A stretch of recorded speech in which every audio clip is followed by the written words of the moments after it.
Hello? Hello, can you see us? And can you hear us? Equally important. I'm being eaten by my sweater right now, and I'm kind of loving it. Hello. Looks like I see a couple people in the chat. I just want to make sure that people can hear us and see us. When I say hey, you say ho, hey. Oh. Hey. Hello, yes and yes. Great. How many people you think are going to chat ho into chat? They wanted pre-livestream Dan. They wanted pre-show Dan. Pre-show Dan? Pre-show Dan. Is this pre-show Dan? You know, remember that time I started the stream like half an hour before? Awesome. Oh, yeah, that was funny. Okay, hi, everyone. I can't see or hear. Matt, I think you're trolling. They all responded to me saying, when I say hey, you say ho. So okay, cool. Someone's hearing us. Yeah, I have the chat pulled up on my phone as well.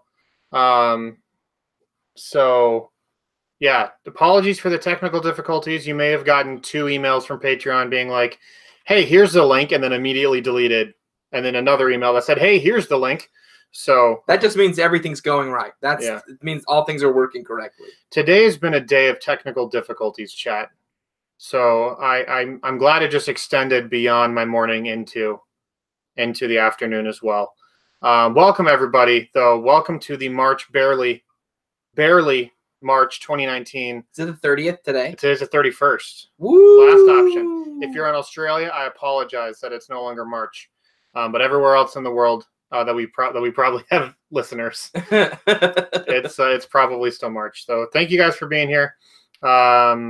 As always, I want to remind everybody that if you have a question for the group, to please do all caps question : followed by your message. So it would be. So you're saying they need to type all caps question and then all caps type colon? All caps : 2 words, question : with the hyphen. With a hyphen, and then an actual colon. And do not end on a preposition, please. No dangling participles. And then so you'd say question : dash : what is Danny's favorite color? What is Danny's favorite colon? Only one letter off from what I said. What's my favorite colon? The upper colon. The upper colon. That's, in scientific terms, that's a duodenum.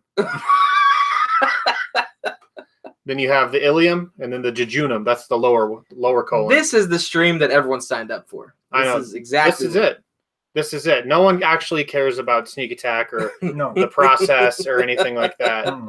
No, everyone just needs a very in-depth scientific knowledge of the colon. Yeah.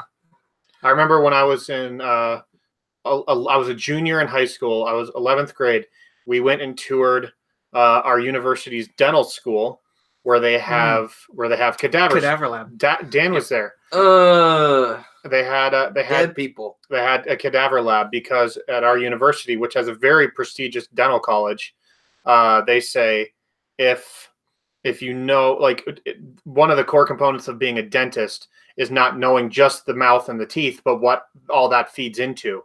And so they would have to study like full on dead bodies, or just bodies in general, in order to, like, that's part of their studies. So we went there in our anatomy class in our junior year of high school, and we just like looked at dead bodies. They mostly look like pot roast, but in the shape of a body.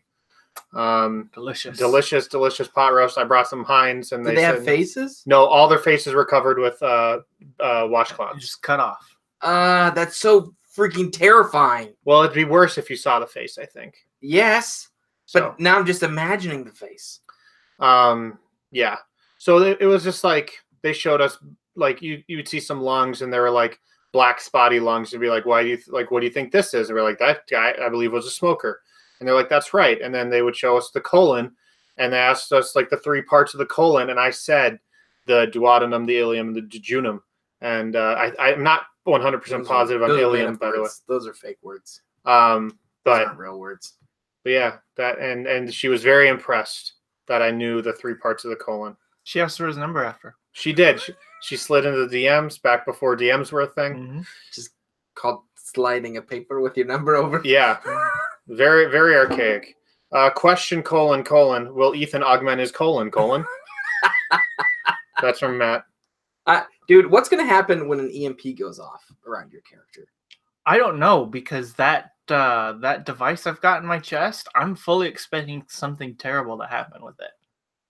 Like, you're like asking for trouble. Yeah.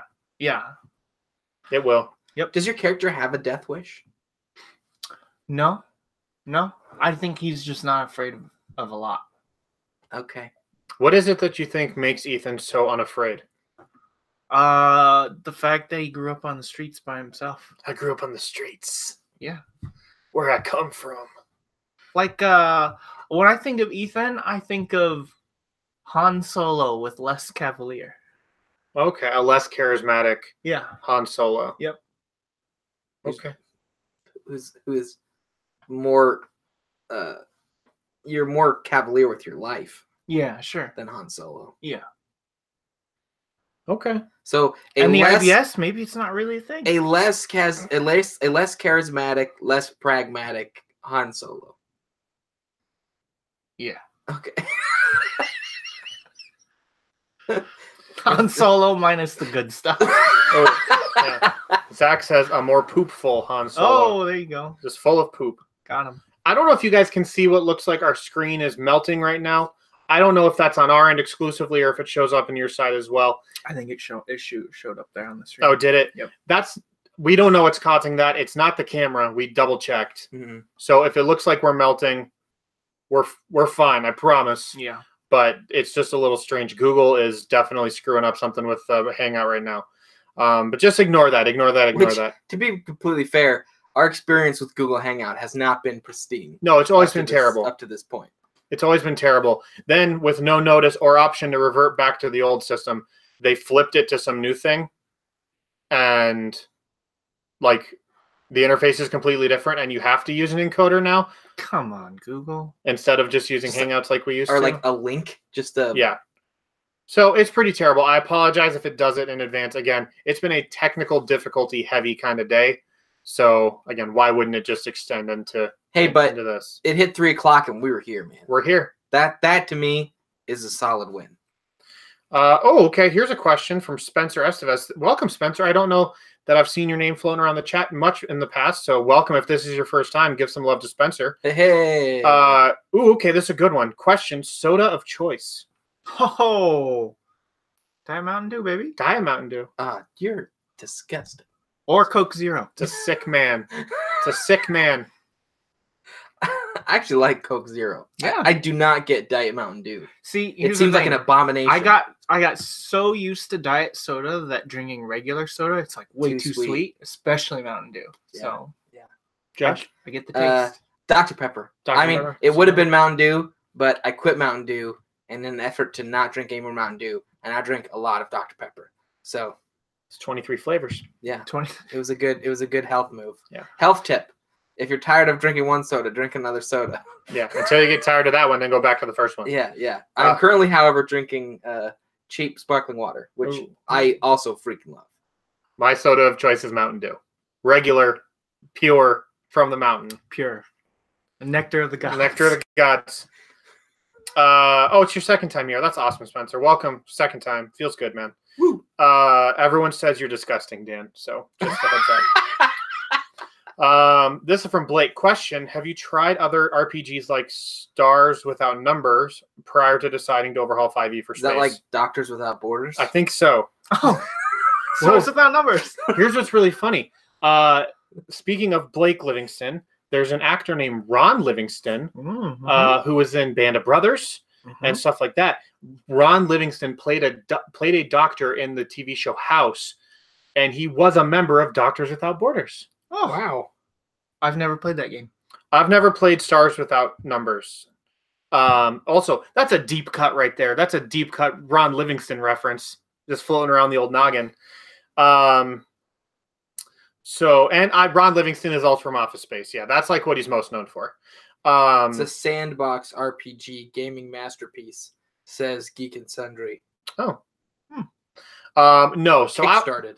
I was pretty set on I was pretty set on kind of retooling 5e for space from the beginning, just because I'm a huge fan of 5e. I'd looked into some other space themed game systems like Starfinder.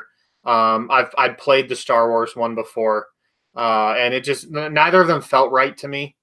They all lacked the simplicity that 5e had, and I didn't want to overcomplicate things considering we were retooling from the ground up almost. So keep the bones, replace the skin, and hopefully that made it easy for the players to get into.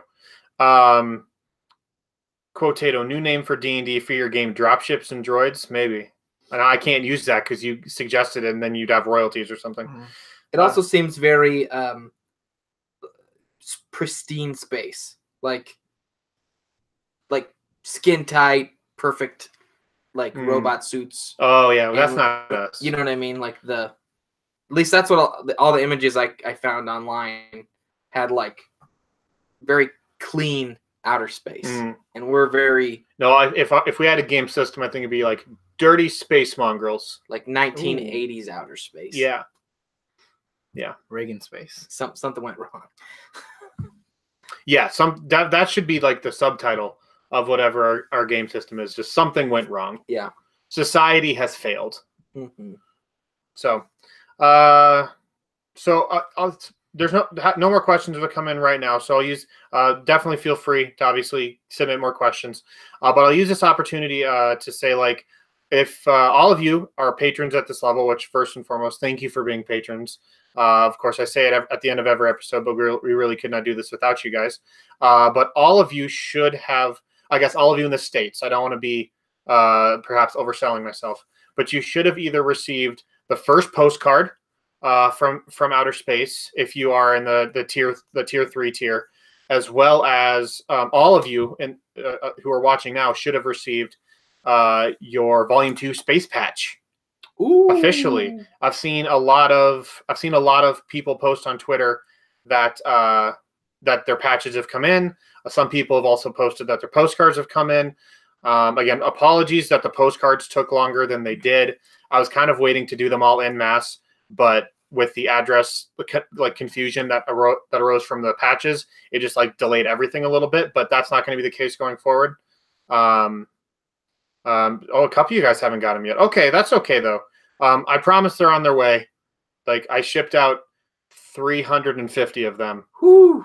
And then as well as the postcard. So like that's another 30 or so odd postcards. So I saw someone tweet a picture of it and they were all like kind of bummed that the mail muffed it up. And I was like, dude, that's the best part. Yeah. Like that's it came from space. Yeah. When we got them delivered, they're pristine looking, like the kind of prints that you feel like would all stick together. So what I tried to do is when I was like putting all the labels and stuff on them, I'd crinkle them up just a little bit to try and give them a little texture, so that they wouldn't stick in the mailbox. And then the one that I got tweeted at looked a little like it got some damage. It looked like a little rough around the edges. But I also think that's really cool. It sells the illusion of like, man, it's traveled a great distance to get to you. So I think that's cool. I hope that they don't all come like completely destroyed, because if that's the case, let me know. I'd be happy to. Send you another one. I'm in the wrong tier for postcards. It's okay. Like this live stream is for tier 2 and tier 3 people, and then the postcards are just tier 3, unfortunately. So Space Grunge, yeah, it's like, ooh, that's gonna be like a band you guys Space Grunge listen to in a cantina or something. Is it just like you add the word space and then a style or genre, and you got it? Yeah. Mm-hmm. Space Top 40. Space Country. Ooh, Space Country. Space R&B. That's Ethan's. Space Country would be. That's Ethan's jam. I like that. I kind of feel like that's what was playing in the convenience store you guys stopped at. The gas station. Yeah, the Spaceys. The Spaceys. Yeah. Oh yeah. Like, did you listen to that episode? No, of course not. But I'm asking you. Oh no. No, of course not. But I had like bluegrass, like banjo country music playing in the background, just to kind of reinforce the whole kind of like backwater area of it. Question. Any ideas? This is from Spencer again. Any ideas of new races you have been sitting on for future volumes? So if we do a volume 3, It probably won't be in space. Really? Volume 3 would probably be something unique as well. Actually, I've been kind of like, I don't want to like let me preface what I'm about to say with something else. I'm very happy with Volume 2 so far. But I think as part of just the way my brain works, I'm looking for ways to improve things. Mm-hmm. And so I think for volume 3, if we did a volume 3, I would like to go back to fantasy, traditional 5e, and then tell a very, very, very, very small story. Yeah. Like probably like 100 or 100 plus episodes again. Yeah. But like maybe all in one town. Make it about the people. I like make it more about the people, and like that's about saving the world. Yeah. So like I feel like that's what I would want to do if I did a volume 3. I like that. I like having obviously what Wizards did with all the work that they've put into it. I like having that at my disposal. Yeah. For volume 1, it was really nice to on the fly just like be able to search for something. I was like, I know I want someone who can read minds. Yeah. And so I just Control F read minds or like telepath, and I'd find all these creatures who could do what I needed. It was like awesome. Whereas here it just takes a lot more planning, which I'm enjoying, but I feel like after this, especially with how grand the story already is and like how expansive the world is, I kind of just want to really dial something in. If we do a volume 3. I like that. Do you remind me, how many seasons could you see volume 1 having? I feel like you had mentioned planning out a certain amount, but volume 1? Yeah. No, I'm sorry. 2. Volume 2. Oh. How many seasons could volume 2 have? Volume 2, I feel like could have between 4 and 5 seasons. Okay. Our seasons are 22 episodes each. Okay. So that puts us right in the 100, 120 range, which I think would be kind of the sweet spot. Mm-hmm.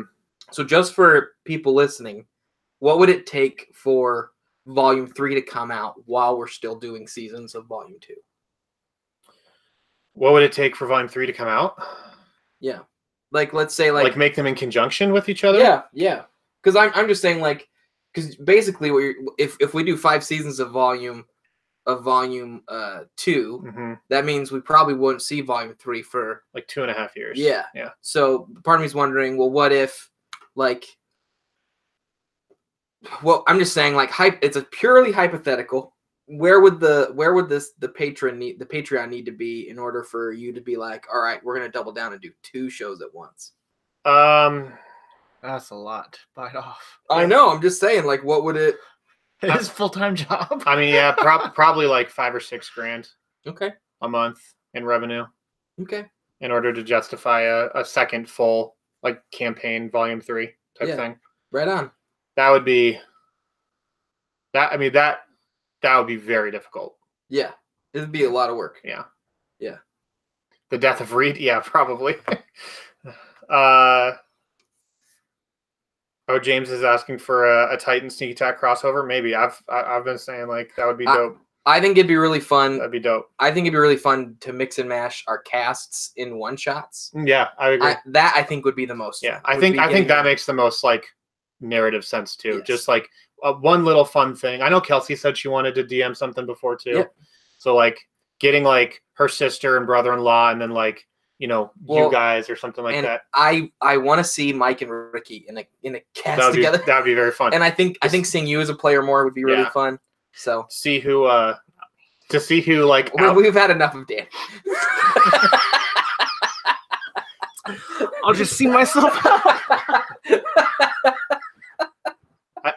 I think the battle between Mike and Ricky would be like who could disrupt things the most. That'd be really fun. Dude, they are loving like making me hate dungeon mastering, and they guise it in a sense of payback for all the stuff I do to you. That's what Kelsey tweeted the other day. I was like, I don't know. Like, I appreciate the gesture. I don't know that I necessarily asked for it. I'm sitting there going like, I was never this bad.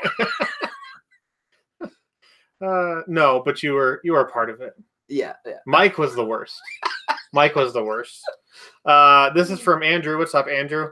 I know question : thank you. I know I asked in the last live stream, but any further updates on cons, particularly the tentative plans to attend Gen Con? So Gen Con is still, like just in the early stages of possibilities. Yeah. I would say nothing conclusive for the time being, but we are definitely attending Sci-Fi Fantasy Fest 2019 in Hoover, Alabama this year. Yep. So that is July 26th through the 28th down in Alabama. If you are in the Alabama area, you should definitely come hit us up. It's going to be dope. It's going to be myself, Josh, and Kelsey again are going down to Hoover. So that's going to be a blast. Yeah, I'm very excited about that. When we went in 2017, it was seriously one of the greatest. I honestly can't believe it's been 2 years. Yeah, it's nuts, man. That blows my mind. So we were what, like, had Volume 2 even been a twinkle in your eye at that point? Yeah, actually, I think in one of the panels down in 2017, I even mentioned how we were, like, I was considering moving to like a sci-fi setting for the next thing.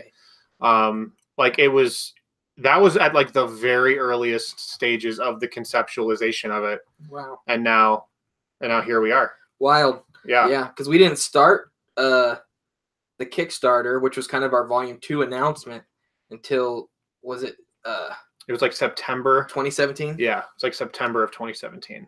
Dang, yeah. So wow. I think I just said, like, I have an idea for something in space. Yeah. And like that was about it. Wild.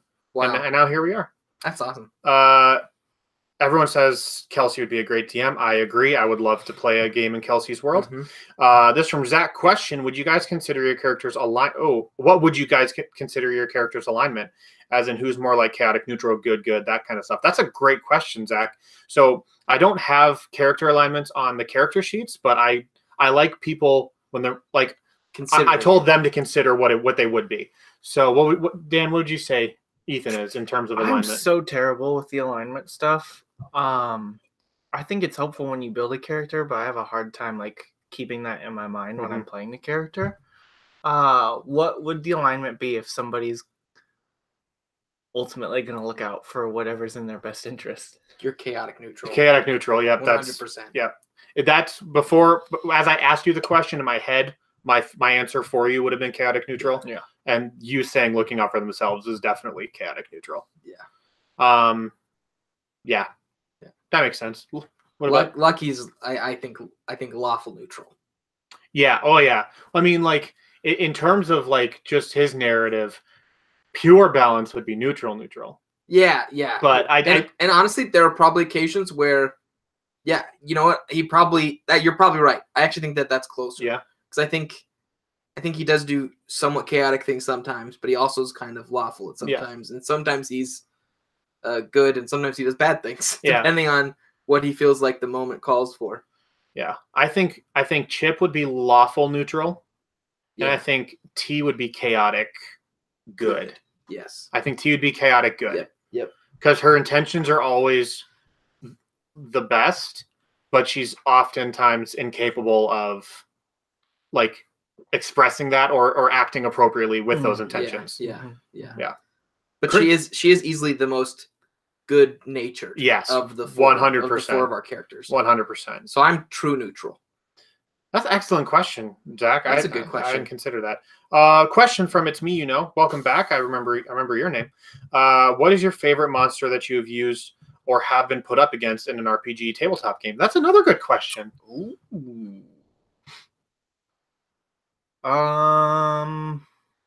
Favorite monster. What's the question again? A favorite monster that you've ever used as a DM or been put up against as a player.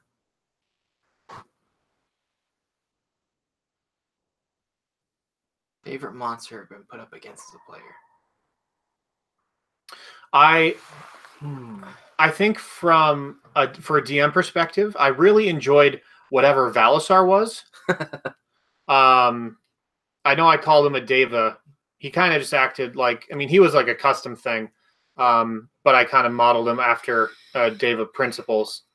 I really, really liked the proboscis monster. Oh my god! From Volume 1, Ronald, that swole proboscis creature. I really liked him just because it was so funny to me because that wizard's tower was always meant to be kind of like easy to a point until you find out like what its true purpose was.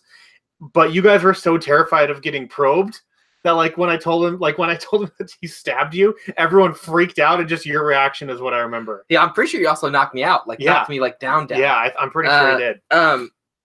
Okay, I think this isn't part of Sneak Attack, but do you remember when we were playing our first campaign in the Tales of Elros, and we had a chase sequence where there were like ant. Yep. Like we could ride ants. Yep. That was my favorite that was so much fun. I just remember that being super fast paced, felt really cool. There were I think you guys were on like a wagon, like a horse-drawn wagon, chasing down bad guys who are riding ants. Yes. And I jumped on an ant. Yep. And so like I printed out these models. I printed out this model of a carriage, and so they could position themselves on the map. And then I used other 1x2 minifigs as the ants and stuff like that. So if they wanted to speed up, it would like there was like this cat and mouse chase kind of thing. Yeah, that was really fun. That was really fun. My best work was in stuff we've never recorded, by the way, which feels really bad. Hey, it's written down. It is. We have a book. It's documented. It's recorded. And that's all you, man. My favorite creature as a DM are the kaijus that I throw out in Titans. Mm-hmm. Those are like the big giant. Everyone's rolling like 10 dice in the fight. That kind of stuff. I enjoy that. Yeah. That's fun for me. I also very much enjoyed Delphina. Yes. She was a banshee, and that, oh my gosh, that was like, yes. Yeah. That was like the most like straight from the book, you know, because with Melius, I just made a barbarian. Mm-hmm. But Delphina was an actual banshee. And it fit thematically. So right. Perfectly. Yeah. So like the fact that I was able to take that creature and make it work within my narrative and not really have to change much, but her moves and kind of like the way that the banshees operate thematically, like it fit very well. So that I enjoyed that one quite a bit. Not to mention she killed that one guy that nobody liked. She did kill that one guy accidentally. Whoops, sorry. I mean, not to mention. Sorry, dog. What's up, Craig? Welcome to the stream. You're late. I really like Dan. So, this question's from Eric. Question for Dan, : what made you think I'm going to give Ethan IVS? I know the answer to this. Okay, so Ethan has been, in a lot of ways, a crowdsourced character, in that I came up with his name off of an email that we received. A wild email. Very wild. And the IBS thing came from Reed being stranded in Chicago. Yeah. Oh my god. And he was like live tweeting about this guy who's going to poop his pants. I forgot about that. Not going to poop his pants. He actually pooped his pants while we were sitting in our airplane for 4 hours. Didn't you say he was shoving past everyone, yelling it out loud? Yeah. If you have never heard that story, it's a doozy. You go back to like October in my Twitter and just find those series of live tweets.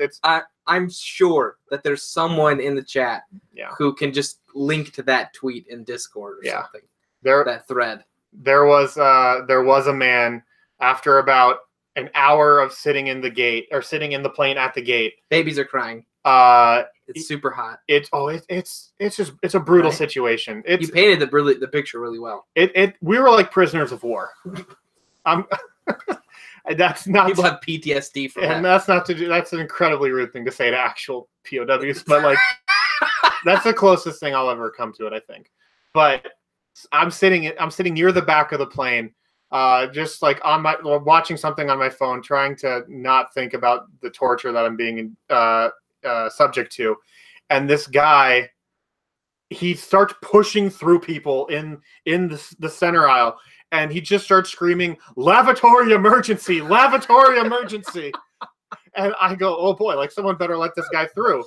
And he bursts past, runs into the bathroom, and about 5 seconds later, I realized that it was too late for him. The smell caught up to me, and it lingered for the entirety of the rest of the trip. It was the worst experience of my life. I documented it all on Twitter and probably 18 or 19 tweet. Epic live stream, live tweet. It was so good. It was pretty fun. I had several, because it was a work trip, so I had several people at work the next day just like come up to me and they were laughing like crazy, just like, dude, I was loving your live tweeting. It was very great. So yeah, you should if you're not you really made some lemonade out of that situation. It's at that point, what else can you do? Yeah, you can't. People were getting upset at the airline, at the plane, at Chicago United. I'm just like, like, I'm sure they don't want to be here. We don't want to be here. Like, we're all in the same boat. You can't fault the lavatory guy. Nature calls. Let's make the best of it. Lavatory emergency. I think the best part is him saying lavatory emergency. You might as well just said, I'm going to poo my pants. I don't. More people would have cleared faster. Way faster. Yeah. Yeah, I don't know why those two words are what he chose to convey. I'm going to poop myself. Let's be clear, though. In those moments, you don't know the right words. No one does. Your brain isn't working the same. You're turtling, and then the call is coming. That's the best you can do. Somebody's going to pick up, but you don't know if you're going to pick up in time. Danny and Matt Girdlestone, or Girdlestone, they want to know, Josh, what's behind your head? It's the Statue of Liberty. No. It really could be. It's this dragon head that was part of a play. Trying to remember what it was called. It was the one that, like, She's Something with Dragons. It's a really great play about a young girl dealing with the death of her sister, and her sister was super into D&D. So she goes on a D&D campaign with her sister's RPG group and learns more about who her sister is, about herself, as she plays Dungeons and Dragons. It's really, really good. Anyway, they did it at Kelsey's school, and one of Kelsey's students made a bunch of these dragon heads when Tiamat shows up. And this one got a lot of damage from just being used a whole bunch in the play, but it's really cool. Eventually, I want to clean it up and get some actual make it stiff and hard and so that it'll last. But right now it's a soft paper thing that was on top of the lamp, then fell down, and I just didn't bother messing with it. Now it's going to stay on my head for the rest of the stream. There we go. I'm a Dragonborn. Question from Jeslu. Question : I still don't have a spelling for the last name of Kelsey's character. I suggest you make one up. T is what we call her. Well, that's her first name. Yeah. Oh, yeah. Everyone was very excited that is what encouraged you to have IBS. Question from Quotato. What would the players change about their characters if they could change now after playing so many sessions? That's a good question. I'm still getting to know my character, so I don't know. I wouldn't say my character's perfect by any means, but I just don't know enough about them to have something that I dislike enough where I really wish I would have changed it.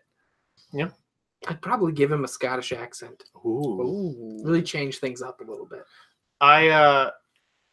We're kind of in this position to where we're fortunate enough to be able to make changes on the fly, so to speak. Yeah.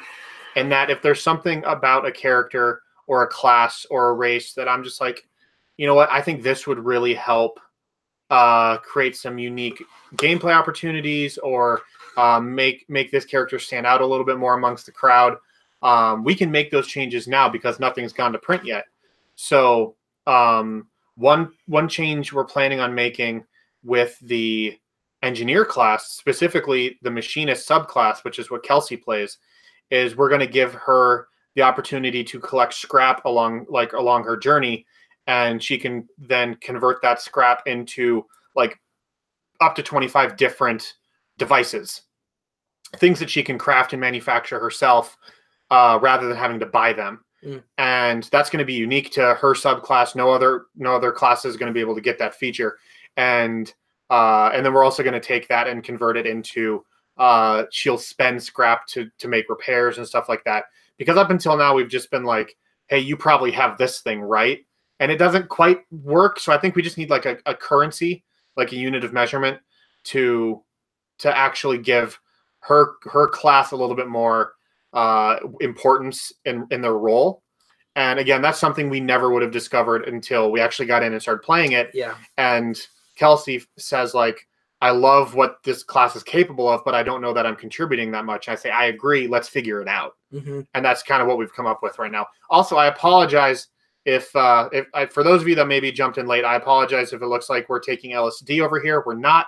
For some reason, our camera's freaking out. It's a Google thing. It's not actually the computer or the camera. It's happening. I don't know why. It's also a web camera. It's also, but still, like it's not in QuickTime though. It's just Google. True. It's just Google that's doing this. I'm melting. I'm like the Wicked Witch of the West over here. Okay, another question from It's Me. A bit of follow up to my other question. What's your favorite monster type? Like Fae, Ooze, Celestial, etc. I like demons. They're my favorite. That's a good audio clip right there. Yeah. I don't know that I have a lot of context. As a player, yeah, I don't know that you would necessarily associate like something thrown at you with like an enemy type. Mm-hmm. I feel like I can combine these two. I like giants and elementals. Elementals are fun too. Yeah. And a lot of giants are based on elemental areas. Yeah. That's the only reason why I feel like I can combine them. I like creatures that are based on one elemental power. Yeah. That stuff's so much fun to play with. And for me, like one of my favorite dungeons I ever made, not on a recording thing. It was, I think you played in it. Mm-hmm. It was a one shot, and it was just a multi-layered structure where each layer was a different combination of two elements, and the enemies in there were all based on those two elements. And so we just played Avatar. It was super fun. I love that kind of stuff. It was really fun, yeah. They also have a monk class that's elemental. Yeah. Which is super cool. Which is what the Ganassi kind of were too. Like they're like a race of. In 4th edition, yeah, you would pick what elemental like type you wanted your Ganassi to be. The very first character I ever made in D&D was a Ganassi water elemental sword mage. And sword mages in 4th edition were dope. They were super dope. They were all about quick precision strikes using intelligence instead of strength, and I specifically spec'd mine to be like a defender class, so I had a ridiculous AC and I could shield all my teammates. And 4th edition was very bonkers. I was looking at some 4th edition stats the other day, and it is ridiculous. Like the fact that there are 4 defense types, the amount of like decks, yeah. It was a deck building, yeah. Like it was a strategy minifig collectible, like tabletop with a mat. Like it was so much of a board game instead of just a theater of the mind. It was very collectible, which I don't fault them for going that route. It makes them a lot of money because collectibles are big. And if without 4th edition, we wouldn't get 5th edition. Yeah. Yeah, that's a good question. This from Zach. Question: in my D&D game, my DM has said the end boss will be a Tarrasque. I think I'm saying that. Tarrasque. I never knew how to pronounce that. Yeah. Have you guys fought one and have any advice? I've never fought one. The rule of thumb is if you bring in a Tarrasque and your party lives, you didn't do a good job as a dungeon master. Right. Realistically, I mean, unless you're giving your group something insane. Like Chris Perkins used a Tarrasque in one of the acquisition games, but before that he had them take control of a giant stone dwarf like mech with super laser beams. Yeah. But typically if a Tarrasque shows up, that's game over. Yeah. They're like world enders, literally. Outside of some of the like Volo's Guide to Monsters or what's the other one that just came out with a bunch of stuff? Tome of Foes. Yeah. Outside of that, the Tarrasque from the Native Monsters Manual is the strongest monster. Yeah. It's like Godzilla. Yep. Even stronger than like Ancient Dragons, which is it's a legendary monster, which means that it has legendary abilities which supersede every other actions. Yeah. So they can decide if they fail a saving throw, they can just decide that they succeeded. Yeah. They have a choice of usually 3 actions that they can take at any point at the end of anyone's turn that don't cost them anything. That also don't include their own action and attacks and stuff. It's and typically recharge at the beginning of their next turn. The most powerful legendary actions require a recharge, but I'm pretty sure the Tarrasque doesn't have any of those. They're just like all auto recharging. Yeah, the Tarrasque scales actually reflect magical attacks as well. So yeah, it's messed up. Good luck. We'll say that. Yeah. Good luck. Sorry to nerd out. I've read a lot about the Tarrasque. It's a titan. It is. This from Jazz. What up, Jazz? Smooth Jazz. Question: do you plan on playtesting the class subclasses the players aren't currently playing? I do. That's a great question. It probably won't be in the form of anything recorded like this, but I have several local friends who are all very excited to try out the rule set for Volume 2. That's cool. Who I think would be great candidates to get feedback on. Stress test. Yeah, really just put it through its paces. Obviously, the podcast works really well from a large overview and like, do the mechanics work? Do these numbers work? Yeah. But then in terms of individual classes, races type stuff, to get really into the nitty gritty on that, I think another like offline playtest or a couple offline playtests would really help dial that stuff in. You know what I think is really interesting? So a lot of the classic D&D games and like the actual structure of the game came from the way that they, or hold on. A lot of the stories that came out of Dungeons and Dragons came from games people played. A lot of the novels and stuff, the classic iconic characters that were made by Ed Greenwood and even like Gygax and stuff like that came out of games they were playing. But what I think is really interesting here is we're telling a story that's influencing the system. It's like the reverse of like the classic D&D. Anyway, I just wanted to... No, that's a good point, because like I said, I tried to build it more or less on the bones of regular 5e. So we know a lot of what works already, and so now we just like need a vehicle to test the changes, and the vehicle is the story. So that's very fun. I wish there was a subclass that you learned to control each of the elements as you leveled up. Like with those elemental classes, yeah, that'd be dope. But then you'd also just be like the most overpowered creature. You get to level 20 or something, and you just like control all the elements. You're just like, well, GG, everyone else. Yeah, that would be crazy. I mean, that monk has a lot of access to a bunch of different kinds of elements. Yeah, that monk, the elemental monk class. What is that called again? I really don't remember. No, the path of the. It's because they're all like there's the way of the open hand, right? Is it the way of shadows or something like that? And because there's like a rogue version. There's the classic version, right? The rogue version, and then this I call it a wizard version because it's basically like what if monks were more like casting spells, right? I can't remember if it's the way of the elements or that's when they introduced psionics, right? That was that whole thing? No. This is part of the core 3 monk subclasses. Oh, really? Yep. I've never played a monk. Yeah. I just never have. So I don't know. But it's really interesting. Way of the 4 elements. That's what it's called. Yeah. Okay. So this is a question from It's Me You Know. Question, what is your favorite audiobook?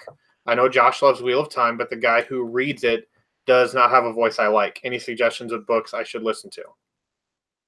Josh is still going to say The Wheel of Time. Actually, if you want a book with a voice that you're going to freaking fall in love with, I highly suggest. It's also my favorite fantasy series.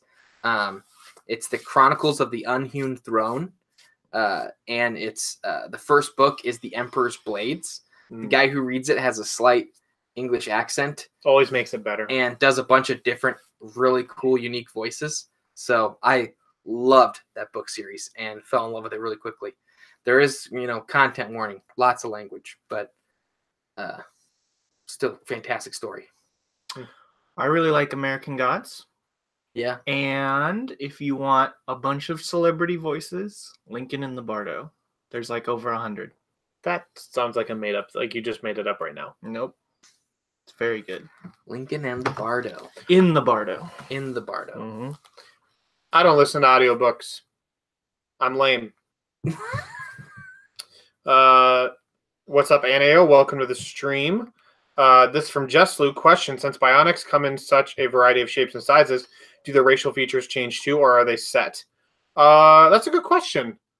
I feel like normally, because like I have Praetorians can move faster than most races. Ardent moves slower than most races. Brax can move faster when they're on all fours. So I would probably not make any size bionic dependent on their size, just because like mechanics and motors and engines like don't matter how big or small it is. I'd probably just set it at like a flat 10 meters and call it good. So you couldn't have like a Oh, I see. So you could have a tiny or a small bionic. Yeah, bionic the size of an Ardent, but it won't get the move penalty. Gotcha. Yeah, I think that's probably how I'd approach it. I haven't thought about that. That's a great question, but I think that's probably how I would work it out. That's, by the way, my favorite thing with Volume 2 or whatever the system is going to be called, like, is playing around with what I could do with different characters. Mm. That's so much fun. I was even talking with Ricky about some of the characters in it, and he was already going like, "Ooh, but what if someone did this with one of the characters?" And it's just like, it's really fun. Yeah. This from Zach. Question for Dan. Dan, do you feel you need a beard since you've got 2 surrounding you? Would you? He's got some stuff going on. If I could grow a beard, I would have a beard, but sadly I cannot grow a beard. I'm playing Division 2 right now. My character, Asian male, full thick beard. Ooh. That's peak Dan. Yeah. Wow. That's it. You could grow out the chin and the mustache. Yeah. Inigo Montoya. Follow-up question. Would you want to augment Ethan's outer appearance instead of just internal ones? Oh, I plan on it. Yeah. He's definitely going to get some sweet tattoos. It's going to get inked.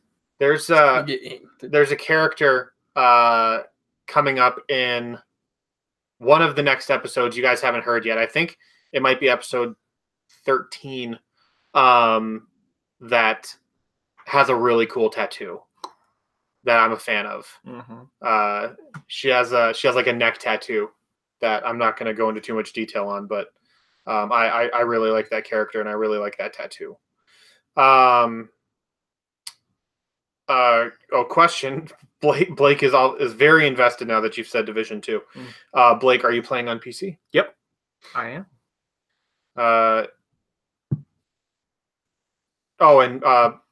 Blake also says the Mistborn audiobooks are very good. Ooh. Oh yeah, I'm actually I went through all 3 of the Mistborn ones, and then I'm almost done with the 3 one set in the future.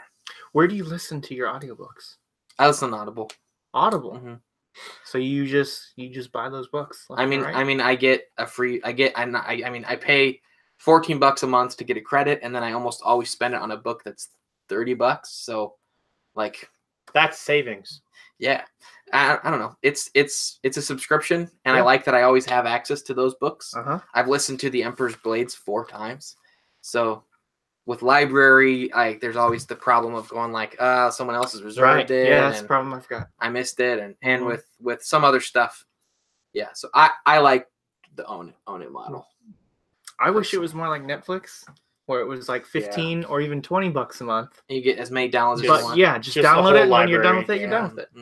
That's do you use Amazon Read? No. Okay, so it's ebooks. It's not audiobooks. It's like Kindle. It's like, but like regular, because Amazon split it up to where like Amazon Prime doesn't get you all the Kindle stuff. Right. Yeah. They have a separate, they have a separate book subscription on top of Amazon Prime. But there are some that Prime gets you access to like 75,000 books. Yeah, a ton. So Tiffany does that sometimes. Okay. She'll she's like, find me a book to read, and so I found like young adult sci-fi fantasy stuff, and she's just like, I'm into it. I was like, cool. Ender's Game. Yeah, it's pretty. She's reading Ready Player One right now. Oh, nice. I love that book. Yeah, good book. Movie. Yeah, very meh movie. What else was I thinking? I also got in the trap. Not a trap really, but when I was going through before I got married, I would listen to maybe 2 books a month. It was just I listened to them all the time. And they would occasionally have deals where you could buy 3 credits for $30, which is cheaper than one for 15. Yeah, so it was like saving money again by spending $30. Great way to save money. They got you, Josh. That's the thing. It just because something is cheap doesn't mean you can afford it. Like that's the thing right now. Once I got married, I had to stop listening to books as much as I did. So Spencer asked question, any of you tried Sekiro, and if you have a favorite From Software game? I've not tried Sekiro. I'm in the middle of God of War right now, which I am in love with. Is Sekiro the hips die twice? Hips die twice, yep. It's the Dark Souls, but samurai. Yeah, samurai. And oh my gosh, it looks so freaking cool. It looks cool. Did you see Donkey's video on it? It looks cool. every other video that I've seen come out on it, they're just fighting people. And on Donkeys, I saw all the freaking crazy stuff in that game. Like, it's pretty bonkers. Yeah. My favorite From Software game is Dark Souls 3 because I think it's the most accessible. Mm-hmm. Like anybody could play it. Yeah, like it's still challenging, but Dark Souls 1 and 2 a little bit had very like wonky mechanics. There were things where like you couldn't swing your sword in a hallway because you'd hit the side of the wall, and so they it feels bad. It is. It just kind of sucks, and like there are enemies that poisoned you and made it so you couldn't like action roll anymore. It's just like it was weird stuff like that, and I felt like Dark Souls 3 was a great blend of like open world, very difficult, but also like evenly difficult. It never felt cheap. It was just like, this is going to suck for a bit until it doesn't, and then you'll get past it, and then you'll find something else that sucks. It felt the most fair, I guess. Insert plug into Reed's Twitch. Yeah, boy, let's do it. Question, Reed, would you make kind of an augment tattoo, like a tattoo that can do stuff instead of just looking cool?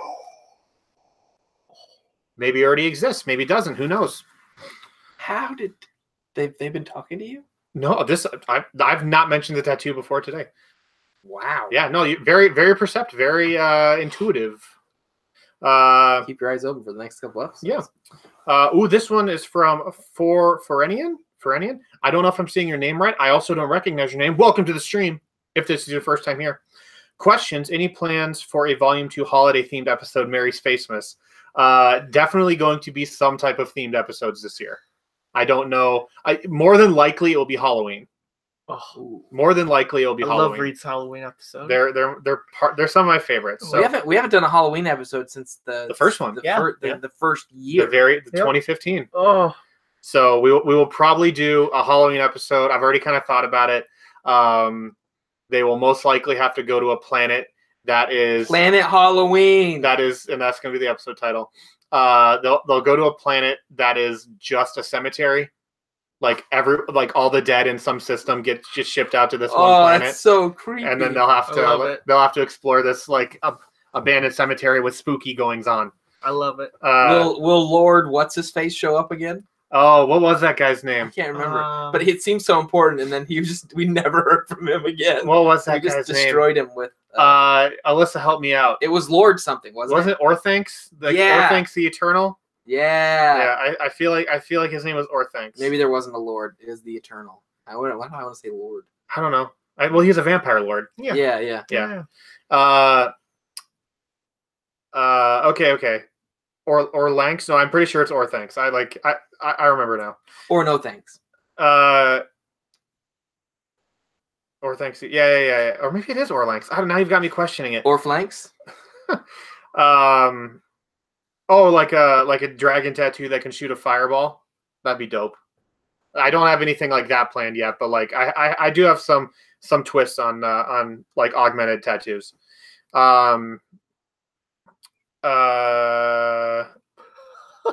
Oh my gosh, people are very excited about Halloween. Orlanks the Eternal. Okay, it is Orlanks. Lord Orlanks. Yeah, sure. Have you all managed to stay dry? I'm in Bellevue. Oh man, Kay. I hope everything's cool for you in Bellevue. I know that place got hit pretty hard. Lincoln is more or less okay. We had one day where things got a little dicey, but never anywhere near what it's been elsewhere in the state.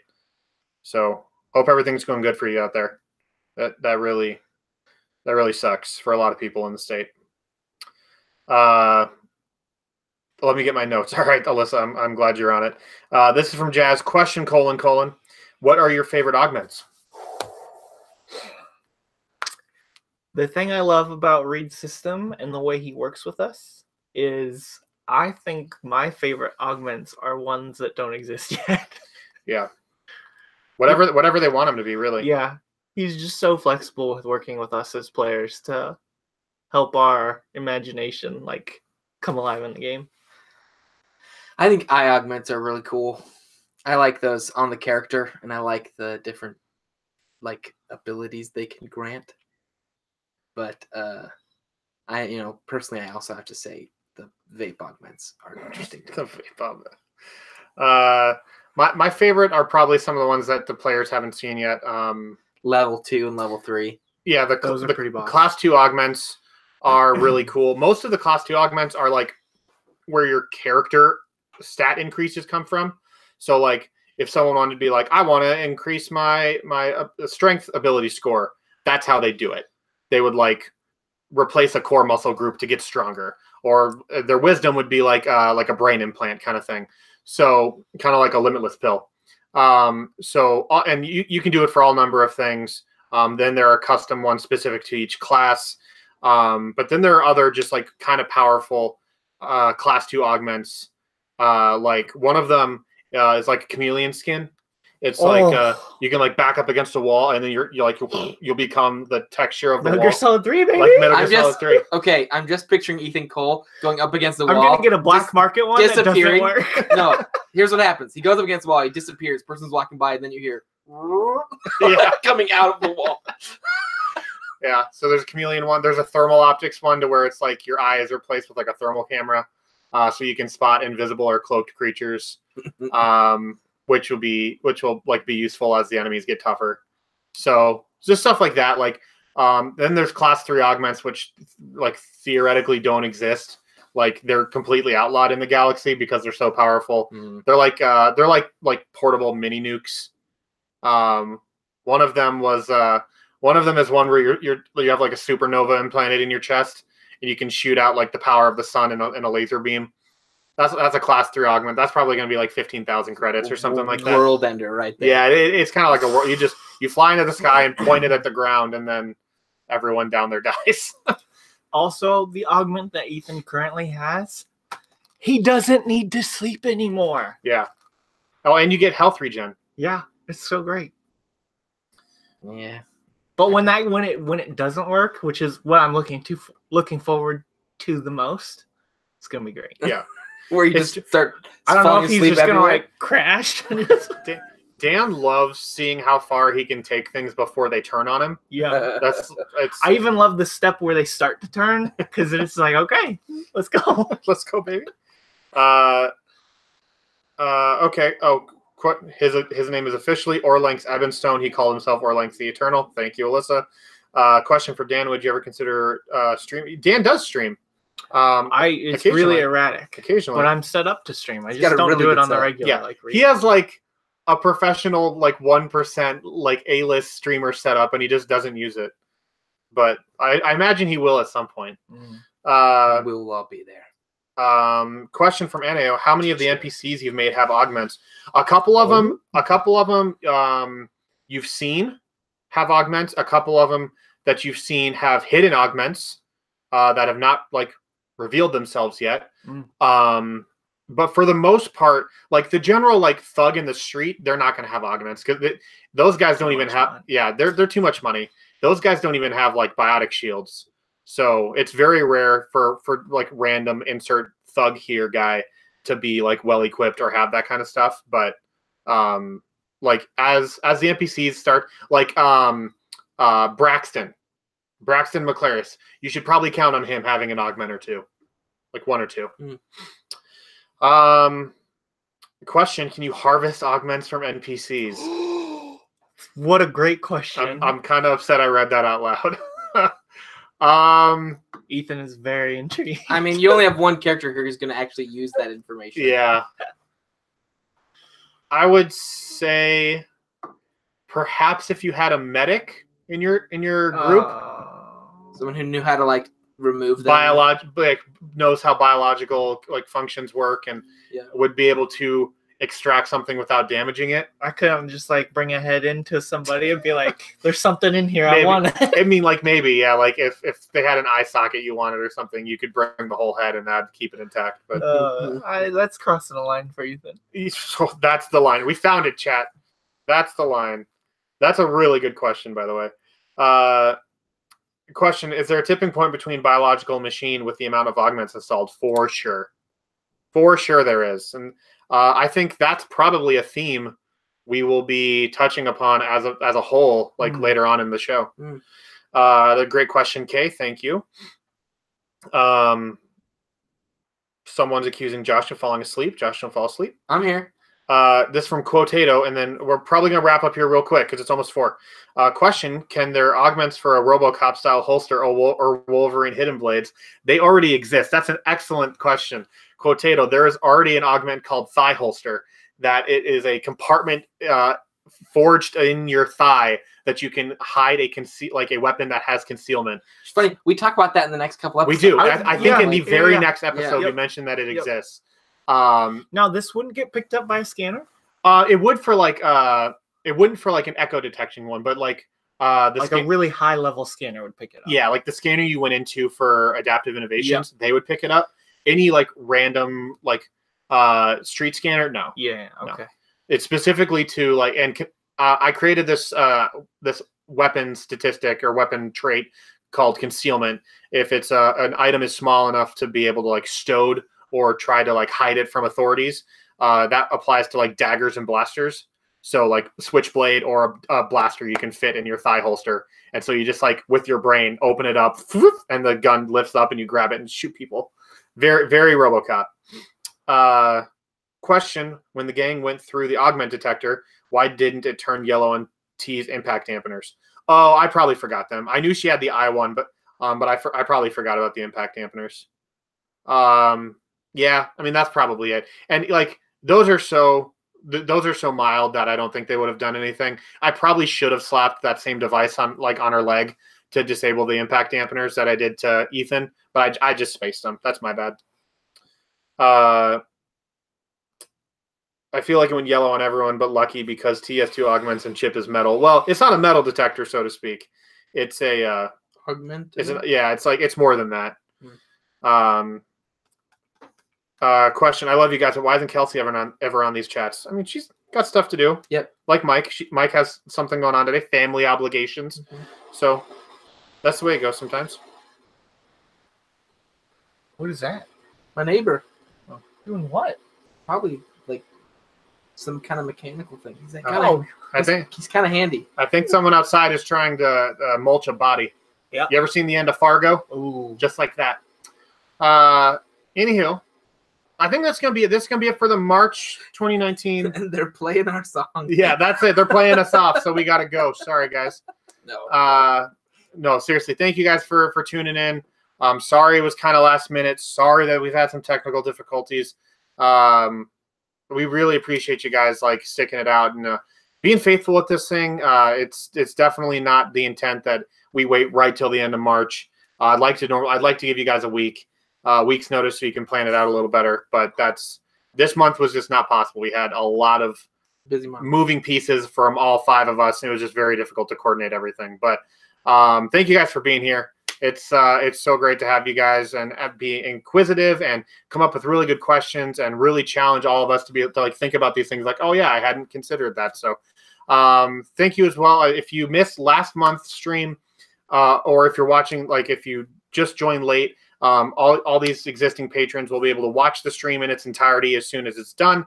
And then of course, if you have friends who aren't patrons or something, but they're interested, you can have the February stream will be unlocked as soon as this one's over. So you can watch that if you haven't seen it yet. Other than that, thanks, guys. Happy March. We'll see you in April. Oh, wait, I have to lean forward and shut it off, don't I? Yeah. Just one button.